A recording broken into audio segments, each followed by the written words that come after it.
غنطيب العشاء مقرونيه بالدجاج. فيدي معايا وبقيت تقولي لي ما 8 ربيع الساعه ولا من حقني اختي.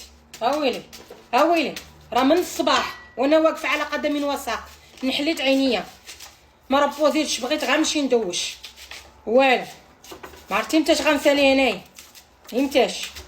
المهم ما تصدعيش راسك، هذه هي طريقتي انا في هاهي تابعيني. ندير شويه د الخرقوم، واخا ماما تيقول لي ما ديريش جيم با اختي ياكلوا الصح. اختي ما تعرفش الفوائد ديال هذا راه مطحون على يد، هذا الخرقوم بلدي، هذا راه مزيان للامعاء.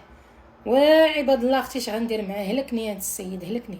الزنجبيل زار زيت بلديه وتكايس اختي، خفي شويه يدك، راه هذا لا راه غاليه هاد المصيبه هذه ولات. اويلي تقول لك يعطيونا دواء الموت وتويمه غادي نقطعوها هكا ضلافي وصافي. ندير معاه كنيره وصافي اختي، وغنشحر هذا الشيء ونخلي الدجاج يطيب. غير تغلى ليا المرقه غنرمي لي باط ديالي ونتلاقاو اختي في الفيديو النهائي. صافي هادشي اللي كان كتجي مانيفيك في ابي. وسير اختي وجربي الله يرحم جدك وتكايسي شويه تكايسي صاحبتي.